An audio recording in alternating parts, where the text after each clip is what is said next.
Hello दोस्तों, welcome to time and study point. दोस्तों, भारतीय समाज में अभी वर्तमान समय में ऐसे बहुत सारे मुद्दे चल रहे हैं जिन पर एक हेल्दी डिस्कशन होना बहुत ज़रूरी है। अगर इस समाज में एक हेल्दी डिस्कशन होता है तो उसमें आपको ये समझ में आएगा कि जो वर्तमान मुद्दे हैं वो कितने बड़े हैं डिस्कस करने के लिए, क्योंकि अगर इन मुद्दों को अच्छे से समझा जाएगा तभी आप रियलिटी समझ पाएंगे।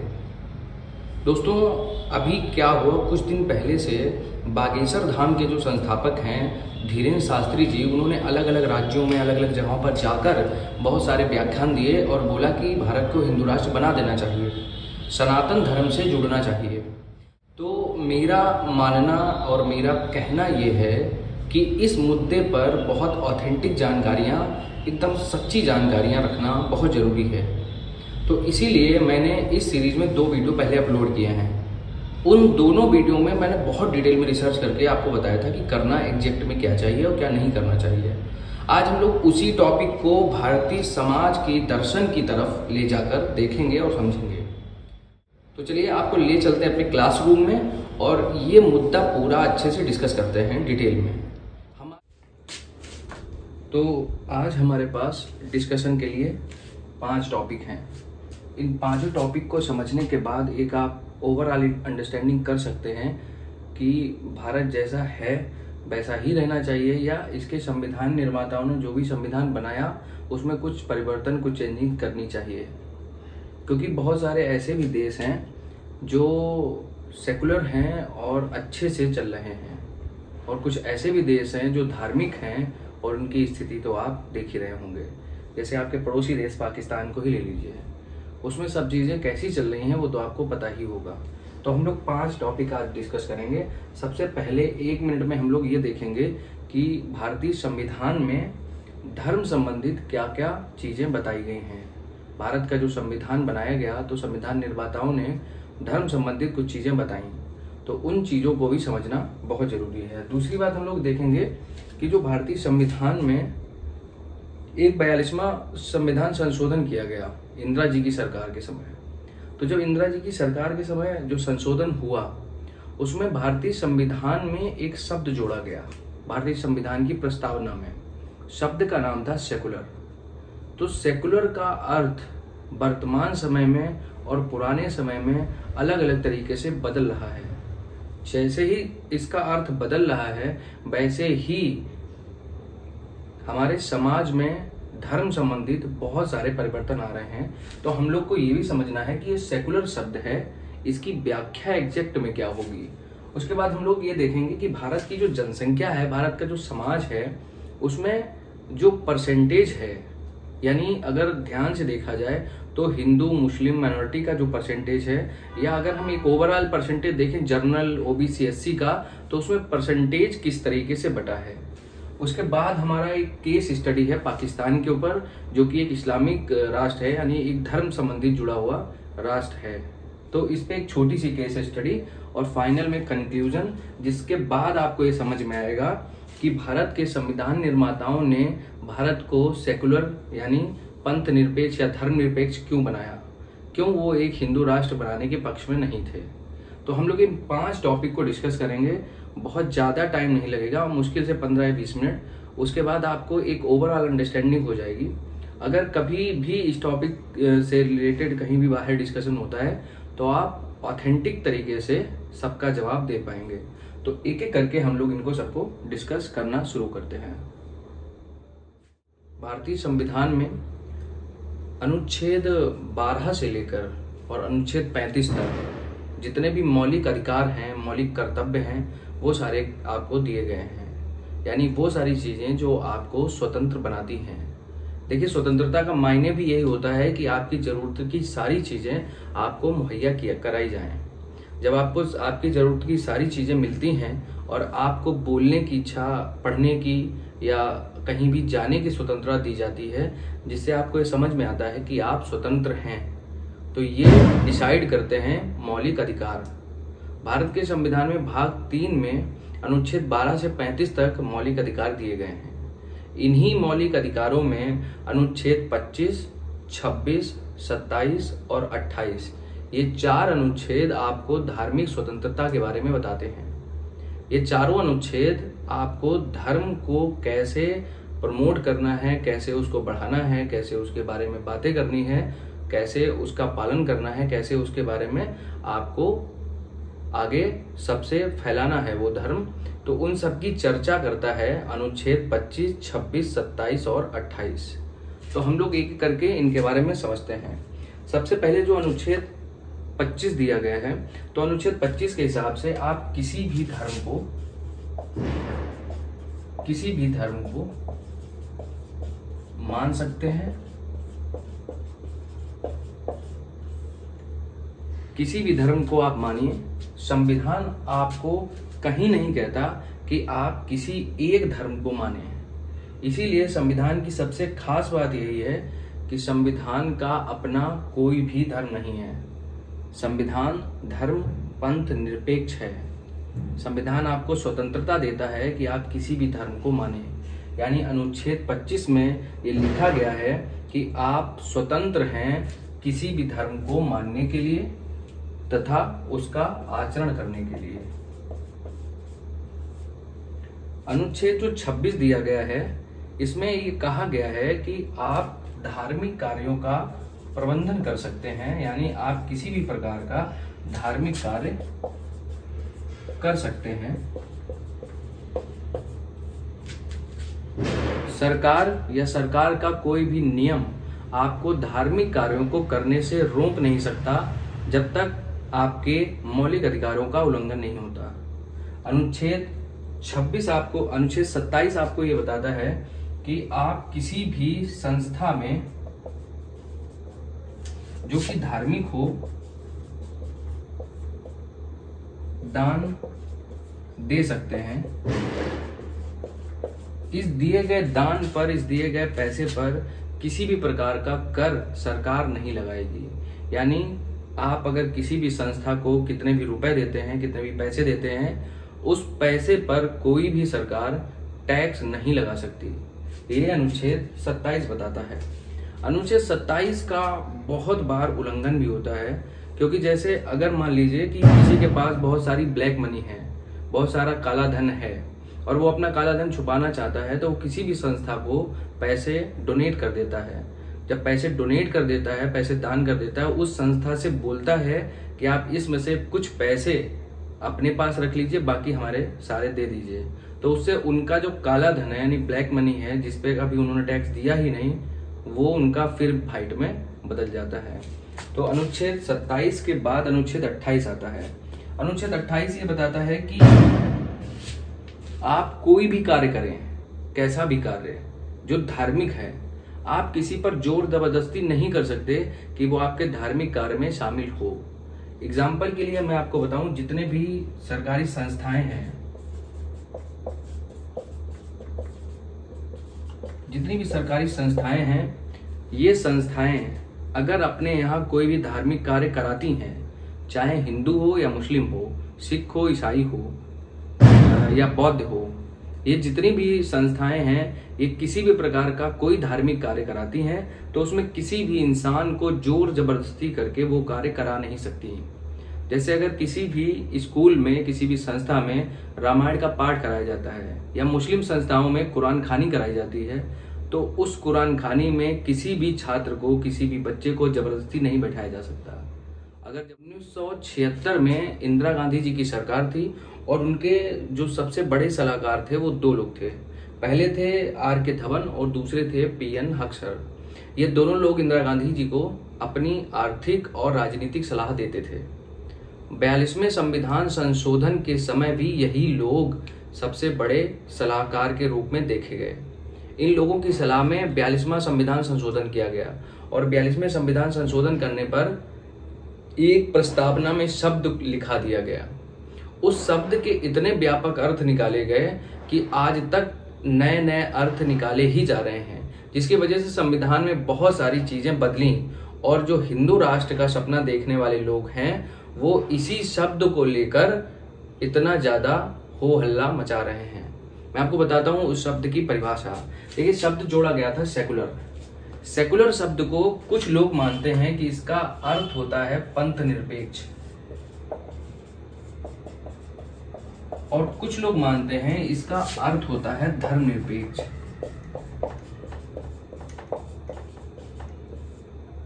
अब मैं आपको बताता हूं कि जो बहुत बड़े पॉलिटिशियन या राजनीतिज्ञ लोग होते हैं वो अर्थ कैसे निकालते हैं।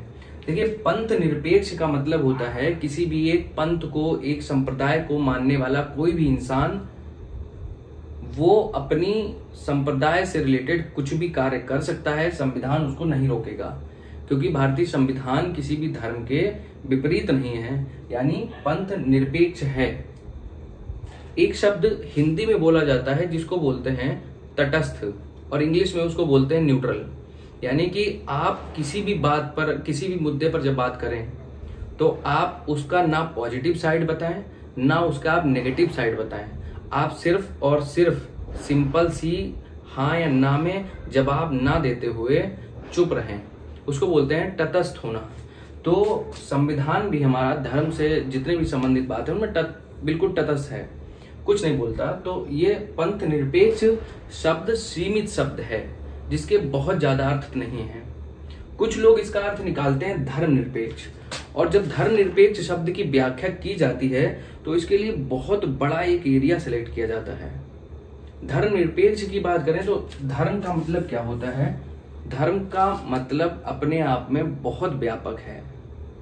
अगर आप इसका एग्जैक्ट मतलब समझना चाहते हैं तो विकास दिव्य कीर्ति सर ने एक वीडियो डाला है, लगभग 5 घंटे का है, दृष्टि IAS के चैनल पे, तो वो आप देखिए। उन्होंने सिर्फ धर्मनिरपेक्ष पर ही लगभग 5 घंटे बात की है, और उन्होंने धर्म क्या होता है, कैसे धर्म को मानना चाहिए, और संविधान में पंथ निरपेक्ष और धर्मनिरपेक्ष की व्याख्या कैसे की गई वो सब बताया है।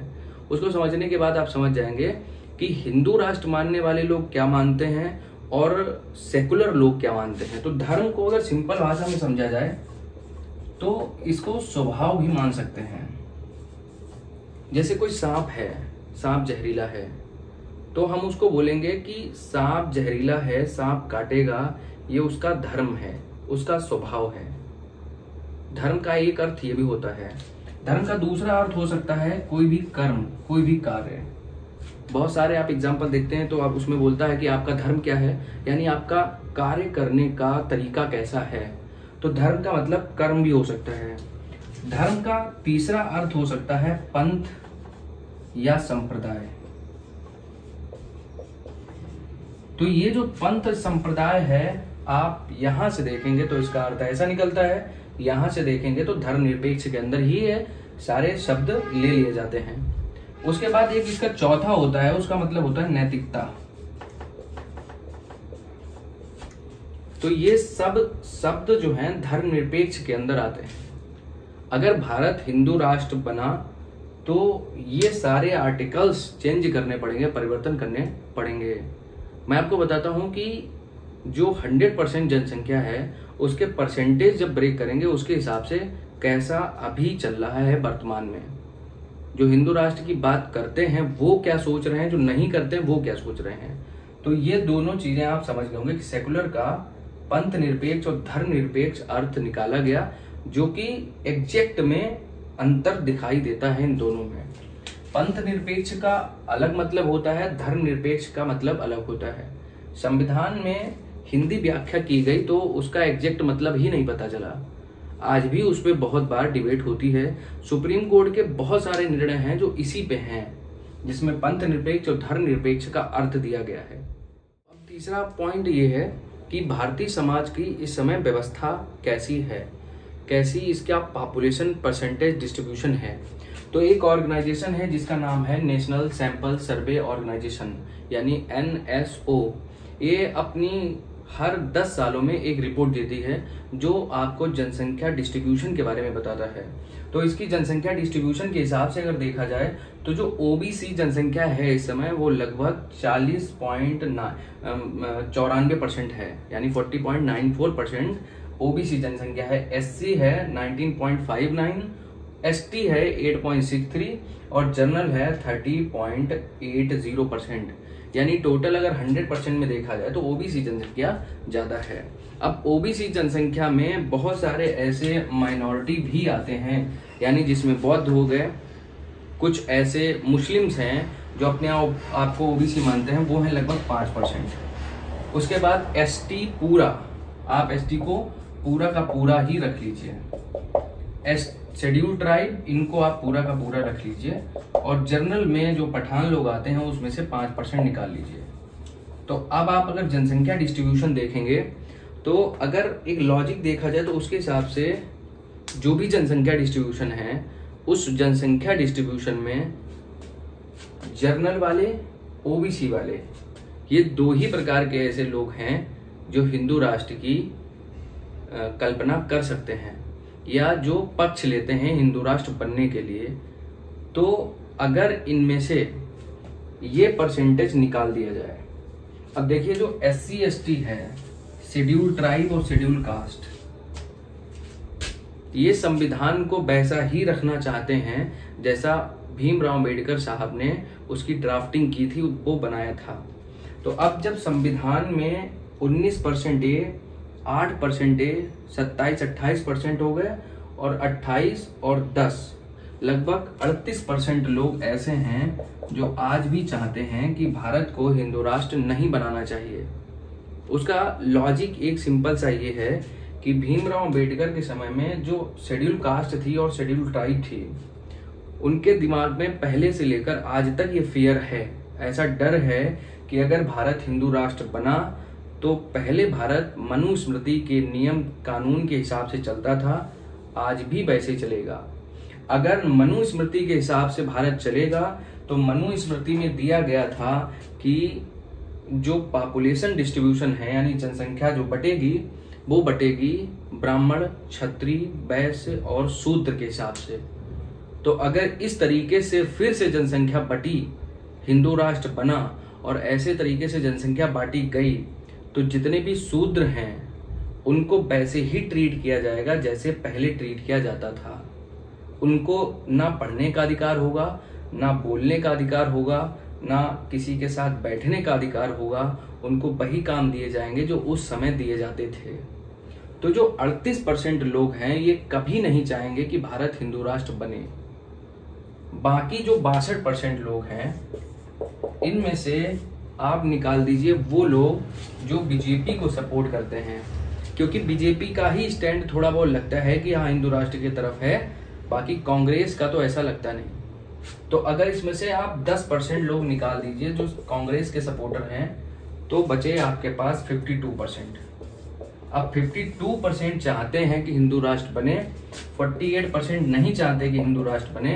तो आप बताइए किसकी बात मानी जाएगी?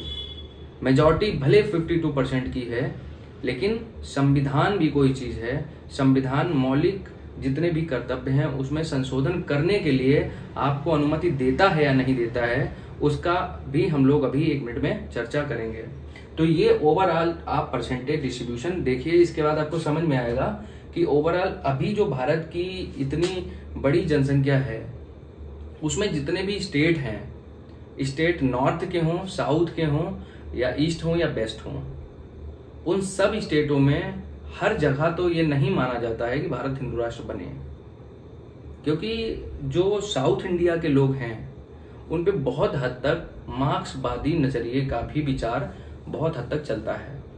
वो लोग किसी भगवान को नहीं मानते, वो लोग अपने नेम के कॉलम के आगे हिंदू लिखते हैं, लेकिन वो हिंदू परंपराओं को फॉलो, किसी भी तरीके की परंपराओं को नहीं मानते।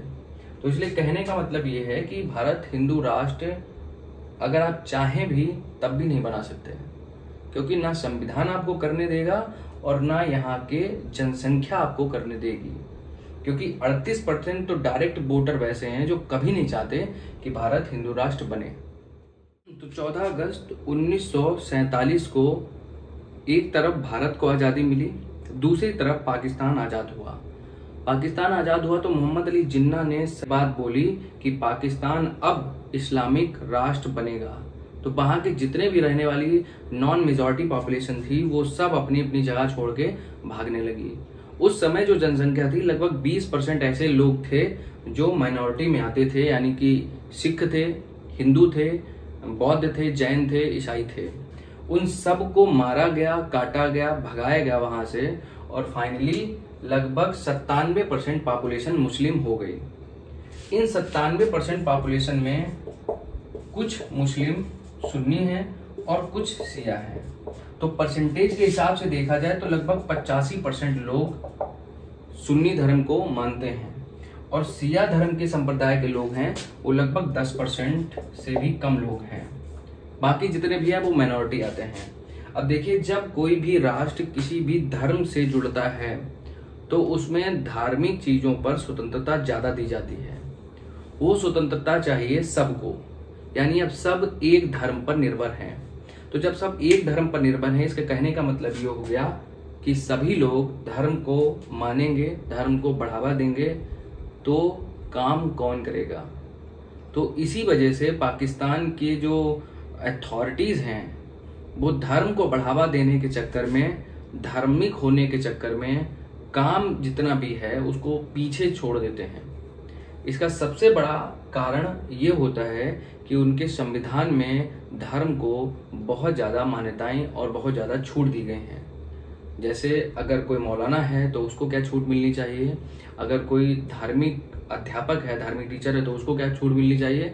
इसलिए वहाँ पर बहुत सारे लोग हैं जो मस्जिदें बनाकर मौलाना हो जाते हैं और उनको बहुत सारी मदद सरकार देती है, जिस वजह से वहाँ पर धीरे धीरे लेबर्स कम होने लगे हैं, यानी ऐसे आदमी जो काम कर सके वो कम होने लगे। इसकी वजह से वहाँ पर जितनी भी जनसंख्या है उन जनसंख्या में बहुत सारे लोग हैं जो बेरोजगार हो गए हैं। इसी वजह से महंगाई बढ़ गई होगी। अभी आपने देखा होगा कुछ दिन पहले जब रोजे चल रहे थे तो वहाँ पर केला जो है लगभग 200 रुपये दर्जन बिका है, आटा जो है 400-500 रुपये का 1 किलो बिका है।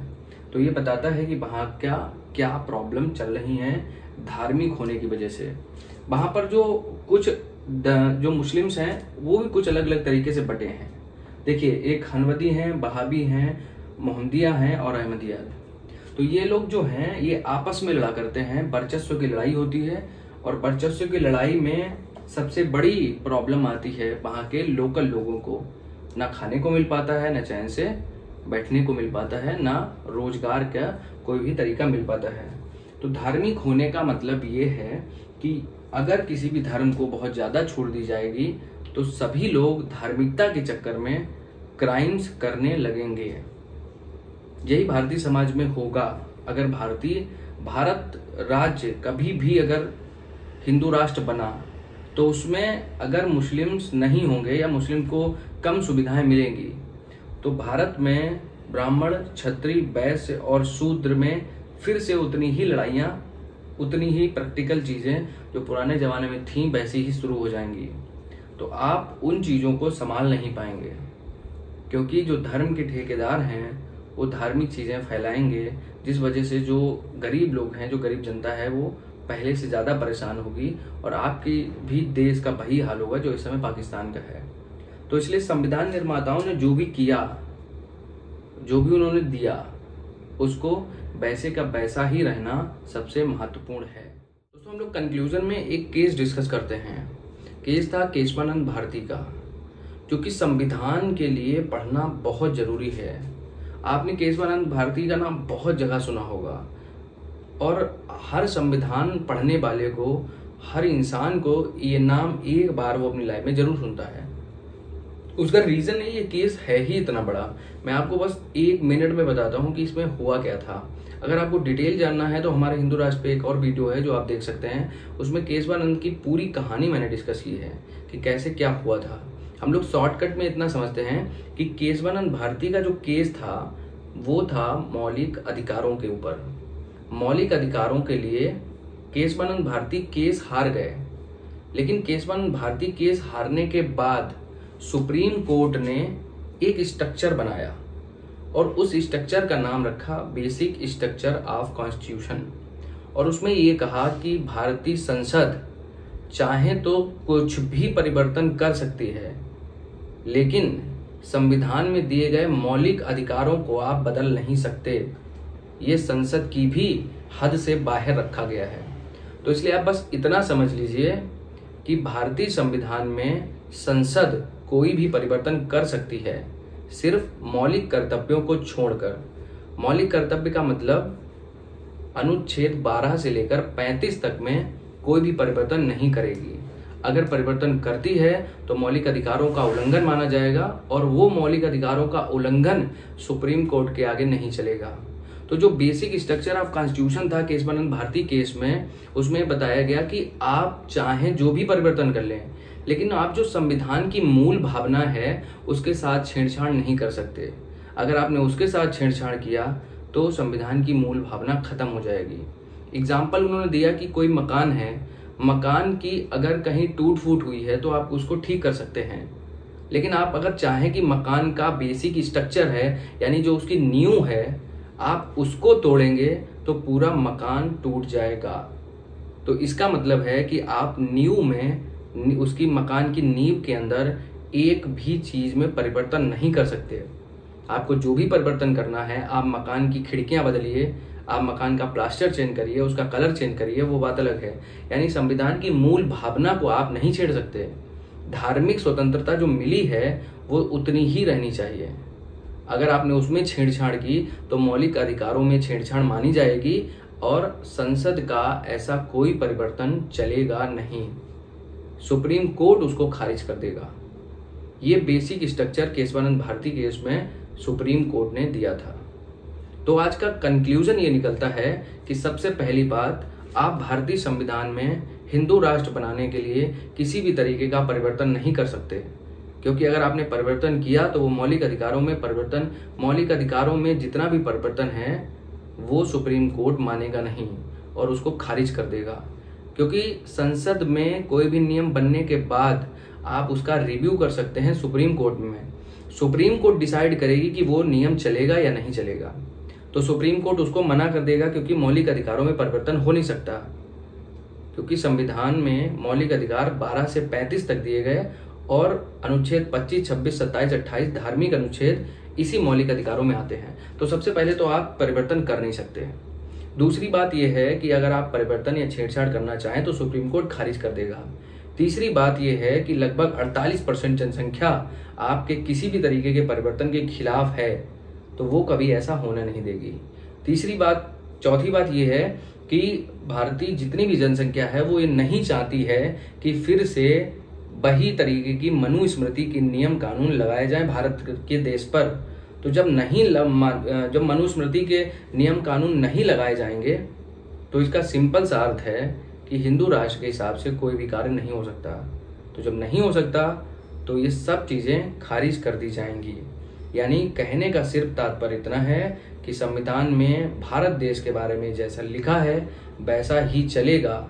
चाहे बागेश्वर धाम के जो धीरेन्द्र शास्त्री हैं वो कितना भी चिल्ला लें, मोदी कितना भी चिल्ला लें, योगी कितना भी चिल्ला लें, या कोई भी पॉलिटिशियन कितना भी चिल्ला ले, जैसा भारत देश था वैसा है और वैसा ही रहेगा। भारतीय संविधान में किसी भी तरीके का कोई परिवर्तन मौलिक अधिकारों में नहीं कर सकते। तो आज का डिस्कशन यहीं पे हम लोग इन करते हैं। मिलते हैं किसी नेक्स्ट टॉपिक से बात करते हुए। तब तक के लिए थैंक यू फॉर वॉचिंग।